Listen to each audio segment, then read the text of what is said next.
Hoy vamos a hacer un repaso rápido, breve y poco profundo de la historia de España en el siglo XIX. De 1788, un año antes de la Revolución Francesa, reina en España Carlos IV. Aquí le vemos en un famoso cuadro de Goya con toda su familia, con la de Carlos IV, se entiende. El de la izquierda, vestido de azul, es su hijo Fernando, el futuro Fernando VII, considerado por muchos el peor rey de la historia de España. Carlos IV. Su ministro Godoy y Fernando VII llevarán al país al borde del caos en su lucha por el poder. En marzo de 1808 la gente se harta de los manejos de Godoy, que entre otras cosas había llenado España de franceses. Tras el motín de Aranjuez, Godoy tendrá que huir, pero España se llenará aún más de franceses. Los franceses iban camino de Portugal, pero ya que estaban aquí se quedaron. Napoleón consiguió que tanto Carlos como Fernando abdicaran y nos colocó como rey a su propio hermano, José I Bonaparte. Aunque probablemente hubiera sido mucho mejor rey que Fernando VII, no es difícil, a nadie le gusta que le digan lo que tiene que hacer. Y el 2 de mayo de 1808, el pueblo de Madrid se subleva contra la ocupación francesa.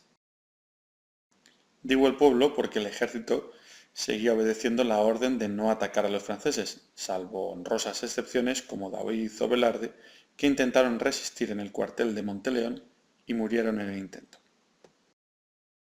Había empezado la llamada Guerra de la Independencia, a través de la cual los franceses conquistaron casi toda la península, menos Cádiz, a pesar de que empezamos derrotándoles en la famosa Batalla de Bailén. En Cádiz, que ya hemos dicho que no llegó a ser conquistada, se reunieron las distintas juntas locales y juntas provinciales hasta formar una Junta Central Suprema. Una vez allí se reunieron y formaron las Cortes, de mayoría liberal, que elaboraron la primera Constitución de España, la Constitución de Cádiz, que como fue promulgada el 19 de marzo, se llamará la PEPA. Esta Constitución defendía el derecho, sobre todo la soberanía nacional, la soberanía del pueblo, que elegía una monarquía, pero que la habían elegido ellos. Fernando VII tendría que aceptar esta Constitución. Pero una vez terminada la guerra, cuando conseguimos derrotar a los franceses, Fernando VII, que entonces era conocido como el Deseado, vuelve, y como quiera que vuelve con todo el mundo aclamándole, se siente lo suficientemente fuerte como para disolver las Cortes, perseguir a todos los liberales que habían proclamado la soberanía nacional y volver a instaurar el absolutismo monárquico. Sin embargo, ya por toda Europa y también por España se habían extendido las ideas revolucionarias y tras sucesivos golpes de Estado fallidos, triunfará el de Riego en 1820, en Cabezas de San Juan. A través de este golpe se obliga al rey a aceptar la Constitución de Cádiz y aquí le vemos en el famoso juramento en el que dice aquello de marchemos todos juntos y yo el primero por la senda constitucional. Juramento que no tendría ninguna intención de cumplir. En cuanto pudo, se puso en contacto con la Santa Alianza. Recordamos que surge del Congreso de Viena de 1815, cuando se derroca a Napoleón, y esta envía el ejército conocido como los 100.000 hijos de San Luis, que derrocan a las tropas liberales y vuelven a imponer a Fernando VII como rey absoluto. Empieza así la década ominosa. Si buscamos ominoso en el diccionario, encontraremos que significa abominable, odioso, repugnante, execrable, repulsivo, ruin, abyecto, vil, aciago, desventurado, funesto, desdichado, desgraciado. Vamos, que no debieron ser los mejores 10 años de nuestra historia. Además, terminarán en 1833 con la muerte de Fernando VII, que trajo añadido un problema mayor, que es que murió sin descendencia masculina. Empezará así el reinado de Isabel II, pero como la criatura tenía 3 años a la muerte de su padre, empezó con la regencia de su madre, María Cristina, que será regente hasta 1840. Durante prácticamente toda la regencia de María Cristina tiene lugar la Primera Guerra Carlista. Su nombre procede de que luchan los partidarios de Don Carlos, hermano de Fernando VII, contra los partidarios de Isabel y de Cristina. En realidad se trata de una guerra entre los partidarios del absolutismo, seguidores de Don Carlos, y los liberales, seguidores de María Cristina y de Isabel más tarde. En 1840 termina la regencia de María Cristina y empieza la de General Espartero, que durará solo 3 años. En 1843, cuando Isabel tiene solo 13 años, se decide que es mayor de edad y pasa a ser ya Isabel II.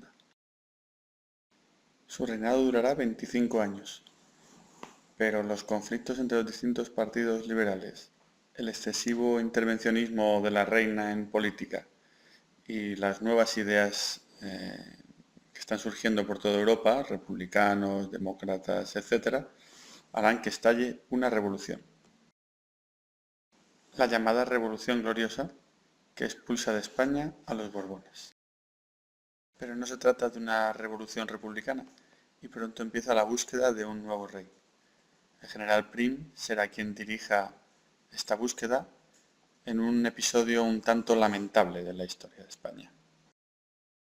Después de múltiples candidatos, por fin hay un acuerdo más o menos unánime de entronizar a un príncipe italiano de nombre Amadeo de Saboya. Sin embargo, será sobre todo Prim su principal valedor.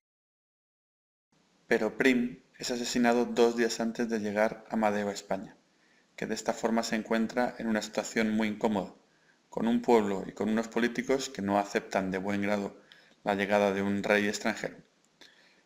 Amadeo aún así reinará España durante cerca de 2 años, hasta 1872, año en el que abdicará. Comienza de esta manera nuestra primera república, que durará 11 meses y contará con 4 presidentes de gobierno diferentes.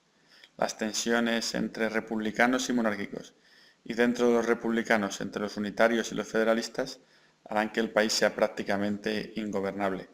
A finales de 1873, Serrano efectuará uno de los múltiples pronunciamientos que caracterizan al siglo XIX y empezará su gobierno, que durará un año. Año que terminará con un nuevo pronunciamiento, esta vez a cargo del general Martínez Campos, que lo efectuará en Sagunto.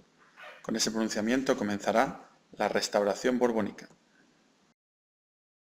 Pero no será Isabel II la que vuelva al trono de España, sino su hijo Alfonso XII. Alfonso XII, con un carácter más liberal propio de su juventud y de los tiempos que corren a finales ya del siglo XIX, dejará que sean los políticos los que se encarguen de gobernar el país.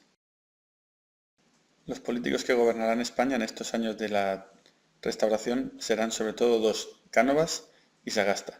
Se turnarán en el gobierno por un sistema bastante turbio, conocido como caciquismo, por el que con elecciones amañadas unas veces ganaba uno y otras veces ganaba el otro. Este sistema de turno de partidos, que obviamente es poco democrático, sin embargo trajo consigo una cierta estabilidad para el país. Una estabilidad que ni siquiera se vio perjudicada por la repentina muerte de Alfonso XII en 1885. En ese año queda como regente su mujer María Cristina, que gobernará hasta 1902, año en el que comienza el reinado de Alfonso XIII, pero esa ya es otra historia.